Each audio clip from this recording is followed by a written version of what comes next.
పశ్చిమ బెంగాల్‌లో ఒక పీపుల్స్ పల్స్ తప్ప మిగిలిన అన్ని సర్వేలు కూడా బీజేపీకి అనుకూలంగానే ఉన్నాయని అంచనాలు ఉన్నాయని చెప్తూ జరుగుతుంది.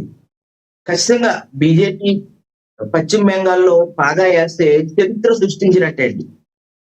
మమతా బెనర్జీ గారి యొక్క పార్టీని ఎ ఎదుర్కొనేటువంటి శక్తి బీజేపీకి ఉందా అంటే, బీజేపీ శాయశక్తులు ఈసారైతే ప్రయత్నం చేసింది.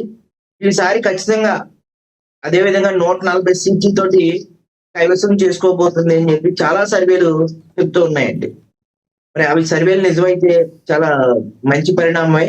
అలాగే అస్సాంలో కూడా బీజేపీ మళ్ళీ గెలిచేటువంటి అవకాశం ఉన్నది అని పోల్స్ చెప్తూ ఉన్నాయి.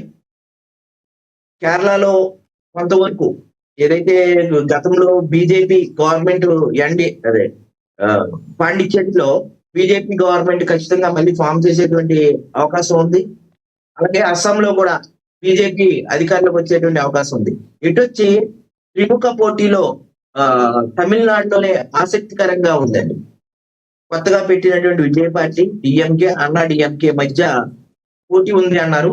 కానీ ఏదో ఒక్క సర్వే మాత్రమే టీవీకేకి మాత్రమే అనుకూలంగా ఇచ్చింది తప్ప మిగతా ఏ సర్వేలు కూడా టీవీకే పార్టీకి అనుకూలంగా ఇవ్వలేదు.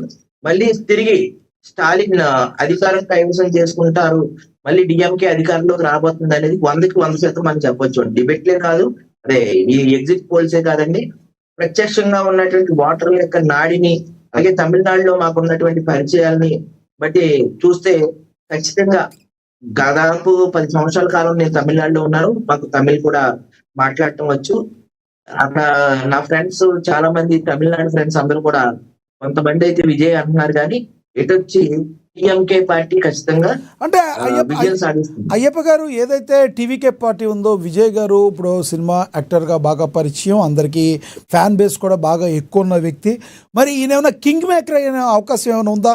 అన్నా డిఎంకేకి సీట్లు పెరగడం వల్ల ఒకవేళ మీరు అన్నట్టు డైరెక్ట్గా ఆయన ఎక్కువగా ఒకవేళ రాకపోయినా ఆయన కింగ్ మేకర్ అయ్యే అవకాశం ఏమైనా ఉందంటారా? అన్ని సీట్లు వస్తాయా? డిఎంకే ఖచ్చితంగా మ్యాజిక్ ఫిగర్ దాటేస్తుందండి, అందులో ఎటువంటి సందేహం అవసరం. ఒకవేళ ఇన్ కేస్ మ్యాజిక్ ఫిగర్ కి దాటలేకపోతే ఒక 4 సీట్లు 3 సీట్లు మాత్రమే తక్కువ మొత్తంలో ఉంటుంది తప్ప మాక్సిమం మ్యాజిక్ ఫిగర్ ని అందుకుంటుందండి డిఎంకే. అలాగే టీవీకే పార్టీ 18 నుంచి 23 స్థానాలు మధ్యలో వస్తాయని చాలా సర్వేలు చెప్తూ ఉన్నాయి. కొన్ని సర్వేలు అయితే 15 నుంచి 25 స్థానాలు అని చెప్పారు. నేనైతే 18 నుంచి